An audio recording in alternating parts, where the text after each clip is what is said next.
कैसे हैं आप लोग और क्या हाल चाल। आज इस वीडियो में हम लोग पढ़ने वाले हैं मोस्ट इम्पॉर्टेंट बायोलॉजी के एमसीक्यू क्वेश्चन। ठीक है, चैप्टर का नाम जो भी है आपको पता है ना। मैं बता दूं? मैं नहीं बताऊंगा, है ना। तो यहाँ पे हम बहुत ढेर सारे क्वेश्चन डिस्कस करने वाले हैं। मुझे उम्मीद है ये वीडियो आपको पसंद आएगा।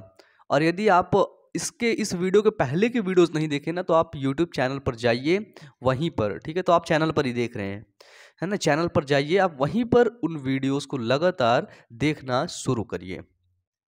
यूट्यूब चैनल पर आपको कहाँ पर मिलेगा? आपको प्लेलिस्ट पर मिलेगा। प्लेलिस्ट पर जाएंगे, वहाँ पर देखेंगे, सब वीडियोस मिल जाएंगे। प्लेलिस्ट का नाम है कक्षा 10 क्लास 10 साइंस इंपॉर्टेंट क्वेश्चंस। और नहीं तो आप ऐसे सर्च कर लीजिए, जैसे आप सर्च करते हैं ना जैव प्रक्रम, तो आप सर्च करिए जैव प्रक्रम class 10th biology important question bio Aman, ऐसे डाल देंगे, लास्ट में हमारा नाम लिख देंगे, तो आपको हमारे वीडियोस मिल जाएंगे। तो आज हम लोग शुरू करते हैं। तो हम लोगों ने पहला क्वेश्चन लेकर के हैं जो 2017, 18 और 21, नहीं 2017 और 18 में पूछा गया है। क्वेश्चन है, पुष्प में कितने भाग होते हैं? सबसे पहला क्वेश्चन है कि पुष्प में कितने भाग होते हैं, बताइए।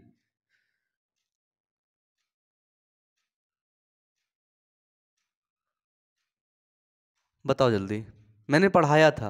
ये चैप्टर है आपका जीव जनन कैसे करते हैं। एग्जैक्टली ये तो लाइव प्रोसेस है। हाउ टू ऑर्गेनिज्म रिप्रोड्यूस, जीव जनन कैसे करते हैं। वहां पर मैंने आपको पढ़ाया नर जनन तंत्र के बारे में डिटेल से पढ़ाया, मादा जनन तंत्र के बारे में डिटेल से पढ़ाया, मासिक चक्र मेंस्ट्रुअल साइकिल के बारे में डिटेल से पढ़ाया। अभी सारे क्वेश्चन यहाँ से पूछे जाएंगे। बताओ अब, पुष्प के कितने भाग होते हैं? मैंने बताया था ना, पुष्प के 4 भाग होते। पुष्प बनाया था, बताइए पुष्प के कितने भाग होते हैं। ऑप्शन दिया रहेगा आपके, 3 भाग, 4 भाग, 5 भाग, 6 भाग। तो कितने भाग होते हैं? तो पुष्प के 4 भाग होते हैं, 4 भाग। और यदि आपसे लिखने वाले में आ जाए, है ना, लिखने वाले में क्वेश्चन पूछ लिया जाए कि बताओ चारों भाग का नाम बताओ, तो सबसे पहले दलपुंज हो गया। याद आ रहा है कुछ? दलपुंज। फिर कौन सा हुआ? फिर आपका हुआ वाह्यदलपुंज, वाह्यदलपुंज। फिर पुमंग,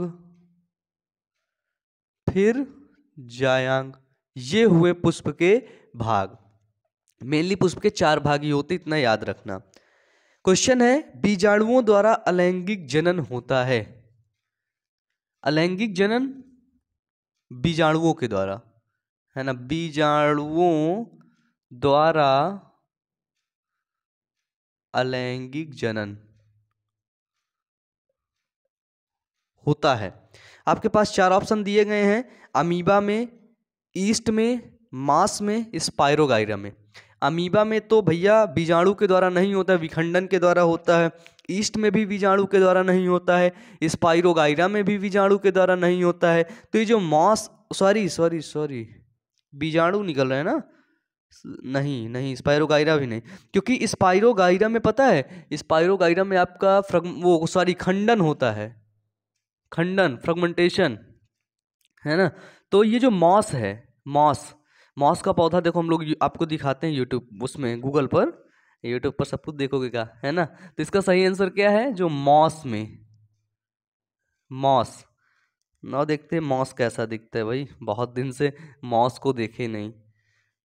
मॉस,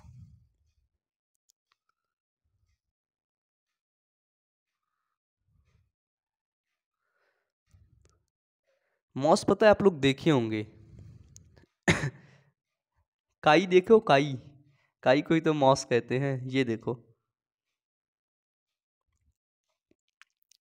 ये पतली पतली, ये देखो काई, काई को ही मॉस कहते हैं। ठीक है, तो जो मॉस होता है उसमें बीजाणु के द्वारा, इसमें छोटे छोटे बीजाणु पाए जाते हैं, उन्हीं के द्वारा जनन होता है। अगला क्वेश्चन है, मुकुलन द्वारा अलैंगिक जनन होता है। मुकुलन किस में होता है? बीजाणु के द्वारा,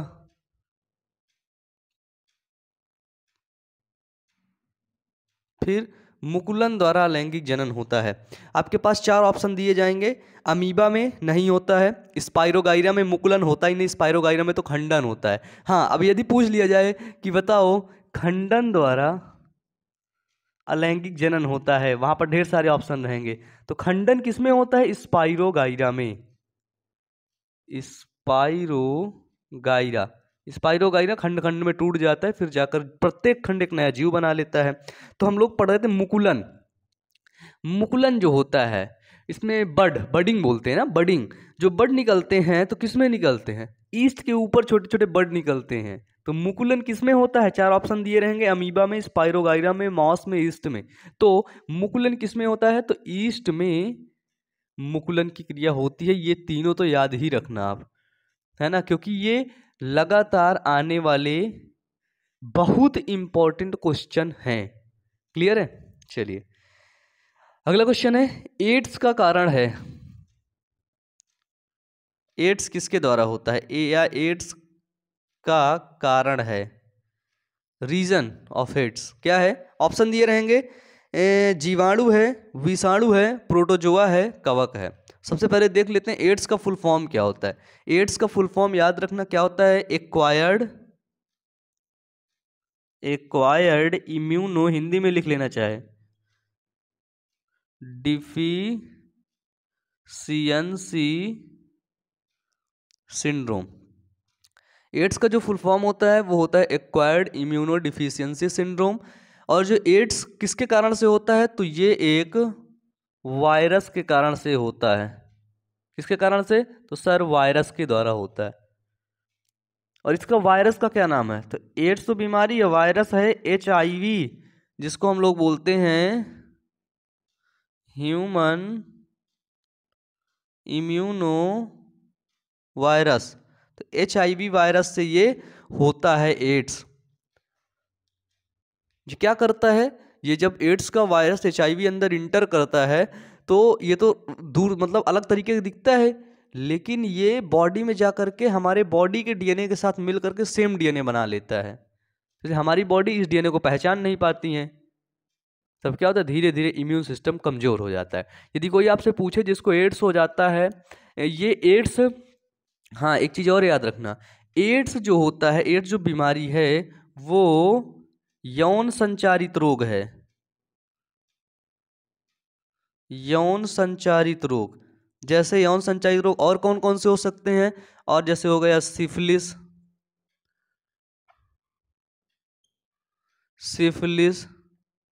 गोनोरिया,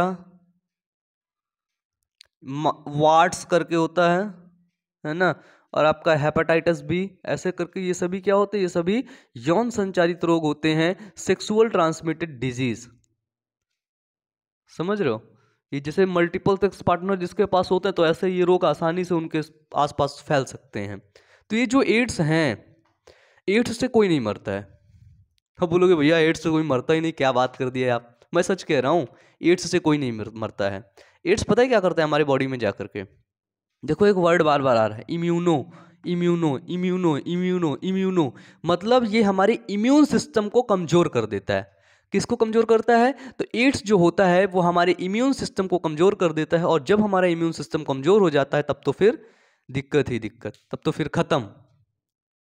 इसलिए एड्स से जब इम्यून सिस्टम हमारा डाउन हुआ बिल्कुल से, तो थोड़ा सा जुकाम हुआ, हमारे ऊपर हावी हो गया, बुखार आया, लेटे हैं, ठीक ही नहीं हो रहा है, क्योंकि छोटे मोटे जो आसपास के हमारे बैक्टीरिया है ना, ये हमें जीने ना दें। अभी जो मेरे आसपास जो बैक्टीरिया बैठे हैं ना, ये मुझे जीने ना दें, अगर मेरा इम्यून सिस्टम छोड़ के चला जाए कहीं तो।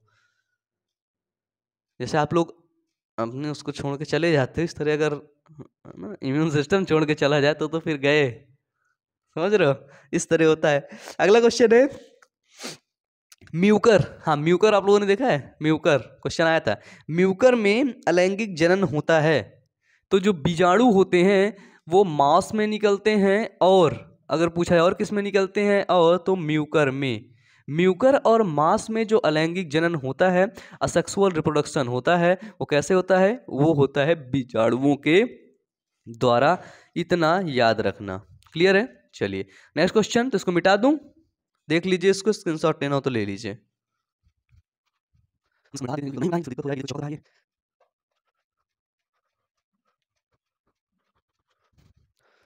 अगला क्वेश्चन हमको मिलता है कायिक प्रवर्धन से, कायिक जनन से। यदि आप वीडियो नहीं देखें कायिक जनन वाला, वेजिटेटिव प्रोपागेशन वाला, तो आप प्लेलिस्ट पर जाइए। प्लेलिस्ट का नाम है कक्षा 10 जीव विज्ञान। उस प्लेलिस्ट पर जाइए और बायोलॉजी के जीव विज्ञान के सभी इंपॉर्टेंट क्वेश्चन को आप देख लीजिए। क्लियर है? चलिए अगला क्वेश्चन है हमारे पास, कायिक प्रवर्धन संभव है? कायिक प्रवर्धन किसके द्वारा संभव है? कायिक प्रवर्धन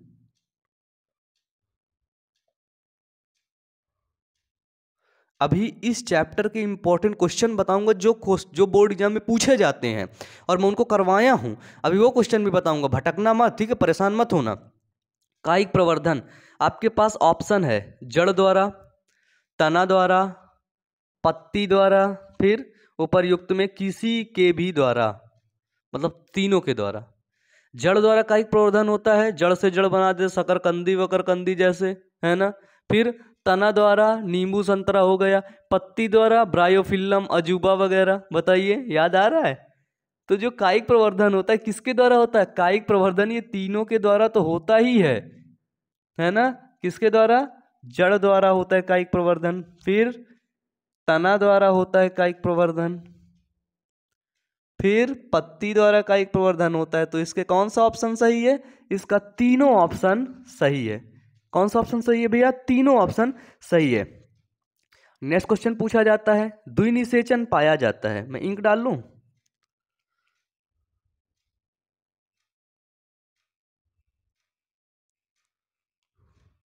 भाई आप लोग शेयर वेयर करिए यार, है ना, नहीं तो ऐसे नहीं चलने वाला सच में।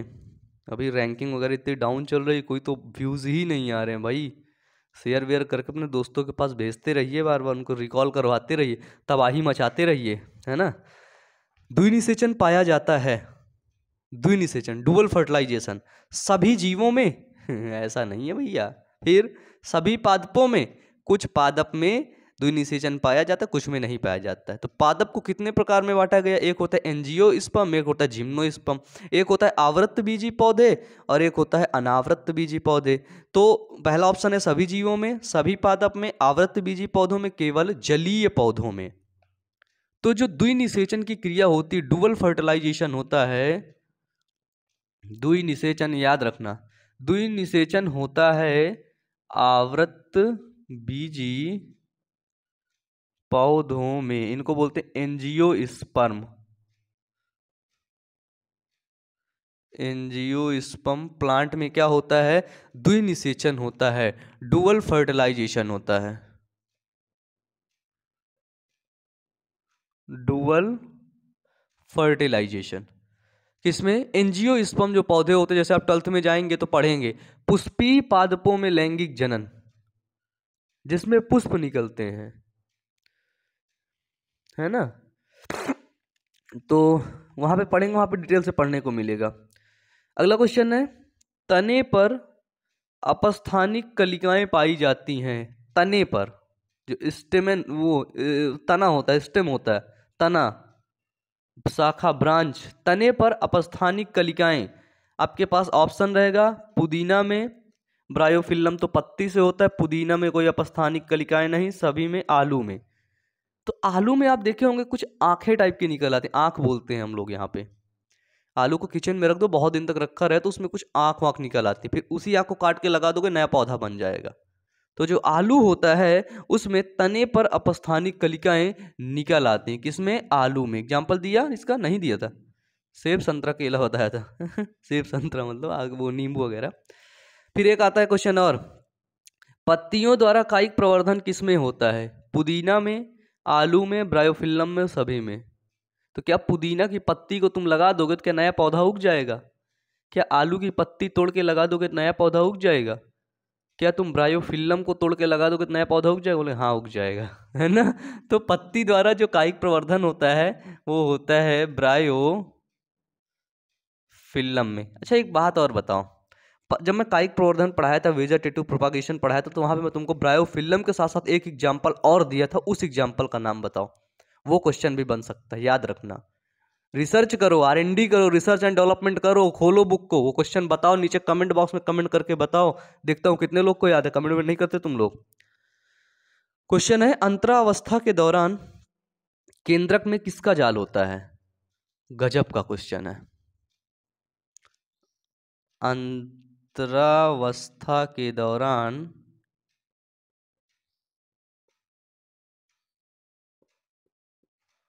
केंद्रक में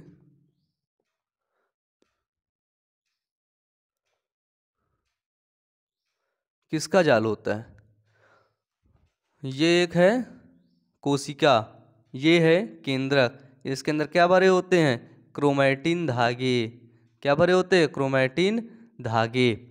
तो अंतरावस्था के दौरान केंद्रक में किसका जाल होता है? 4 ऑप्शन दिए गए हैं आपके, हिस्टोन के, गुणसूत्र के, आरएनए के, क्रोमैटिन धागे के। तो ये क्या भरा हुआ है? ये भरा हुआ है क्रोमैटिन धागे। तो अंतरावस्था के दौरान केंद्रक में किसका जाल होता है? तो वो होता है क्रोमैटिन धागे का जाल होता है। किसका जाल होता है भैया? तो वो होता है क्रोमैटिन धागे का। नेक्स्ट क्वेश्चन है, आवृतबीजी पौधों में नर जनन अंग होते हैं। अब ये इसमें डुअल फर्टिलाइजेशन होता है। आवृतबीजी पौधों में अगर नर जनन अंग की बात पूछ लिया जाए और अगर मादा जनन अंग की बात की जाए, डुअल फर्टिलाइजेशन क्या होता है? जैसे नर और मादा आपके अलग अलग होंगे, है ना। तो इसमें होगा जायांग, पुमंग, बीजांड और परागनलिका। तो जो इसमें जो नर जनन अंग है वो है पुमंग और जो मादा जनन अंग है वो है जायांग। जायांग के अंदर ही बीजांड आता है, याद रखना, है ना। जैसे देखो, ये इस पूरे पार्ट को बोल देते जायांग और इसी के अंदर यहीं पर बीजांड भरा होता है। क्या भरा होता है? तो यहीं पर बीजांड भरा होता है। क्लियर है। अगला क्वेश्चन है, निषेचन के बाद फल में बदलता है। बहुत अच्छा सा क्वेश्चन। मैंने आपको इसका आम का एग्जाम्पल दिया था, अमरूद का एग्जाम्पल दिया था, आम का, है ना। निषेचन के बाद जब इसमें निषेचन हो जाता है, पराग नलिका आती है, 2 नर युग्मक यहाँ पर रहते हैं। मैं पहले तो 1 नर युग्मक आएगा, 2 आएंगे, फिर एक खत्म होकर 2 नर युग्मक बनेगा, फिर यहाँ घुस जाएगा। निषेचन होगा तो जो ये अंडाशय होता है, निषेचन के बाद क्या है क्वेश्चन? निषेचन के बाद फल में बदलता है। बताइए, क्वेश्चन का जवाब बहुत सिंपल है। निषेचन के बाद कौन सा पुष्प का कौन सा भाग बीजांड है, भ्रूणकोश है, भ्रूणपोष है या फिर अंडाशय है, कौन सा भाग फल में बदल जाता है? वाहिदल, पुंकेसर, अंडाशय, बीजांडासन। कौन सा भाग बदल जाता है? बिल्कुल सही बोल रहे हो, अंडाशय। जो अंडाशय होती है, ओवरी होती है, वो फल में बदल जाती है। क्लियर है। नेक्स्ट क्वेश्चन है, पराग नली में नर युग्मक की संख्या होती है। तो जो यहाँ पर पॉलिन ट्यूब बनता है वहां पे नर युग्मक जो होते हैं वो 2 नर युग्मक होते हैं। कौन से? 2 नर युग्मक होते हैं। एक काई कोशिका होती है, वेजाटेटिव सेल होती है, वो आगे जाकर के रास्ता साफ कर देती है पॉलिन ट्यूब की, फिर बोलती है आ जाओ। एक नर युग्मक जब वहां रहता है तो यहाँ पर विभाजन करके 2 नर युग्मक बनाता है, फिर दोनों आगे जाके मिलते हैं। ठीक है। एक नर युग्मक यहाँ से इससे मिल करके क्या बनाता है? बीज बीज का निर्माण करेगा और दूसरा भ्रूण कोष, सॉरी, भ्रूण पोष का निर्माण करेगा। किसका? भ्रूण पोष का। ये याद रखना। तो पराग नली में नर युग्मक की संख्या कितनी होती है? तो वो होती है 2, है ना। ऐसे क्वेश्चन पूछे जाएगा, पौधों में जनन अंग का नाम बताइए। पौधों में जनन अंग का नाम बताओ। पौधों में जनन अंग का नाम। पत्ती, तना, पुष्प, जड़। 4 ऑप्शन दिए गए। जनन किसके द्वारा होता है? अब तो उसमें सदमे में पड़ गए भैया, हैं। किस में होता है जनन? तो जो पुष्प होता है उसमें जनन होता है, याद रखना। पौधों के जो जनन अंग होते हैं पुष्प होते हैं। पुष्प में कौन से? नर जनन अंग पुमंग, मादा जनन अंग जायांग। क्लियर है। नेक्स्ट है, मुकुलन द्वारा अलैंगिक जनन निम्नलिखित में किस? मुकुलन किस में होता है? मुकुलन है क्या एग्जाम्पल? कलर कट गया। मुकुलन, मुकुल निकलते हैं, छोटे छोटे बड निकलते हैं, है ना। मुकुलन द्वारा लैंगिक जनन किस में होता है? मेढक में गलत, केचुआ में गलत, अमीबा में, अमीबा में तो खंडन होता है भाई, फ्रेगमेंटेशन। केचुआ में उसमें खंडन होता है, काटे बन गया। तो मुकुलन जो होता है जिसमें बड निकलते हैं, ऐसे देखो तो हाइड्रा ऐसे बना होता है। ये ऐसे करके बना होता है ना। तो जो मुकुलन द्वारा अलैंगिक जनन होता है वो होता है हाइड्रा में। क्लियर है। तो मुझे उम्मीद है यहाँ तक आपको क्लियर हुआ होगा। अब बात कर लेते हैं क्लास 10th साइंस के इंपॉर्टेंट, इस चैप्टर के इंपॉर्टेंट क्वेश्चन कितने बनते हैं। तो आप लोग इसका स्क्रीनशॉट लेना हो तो ले सकते हैं।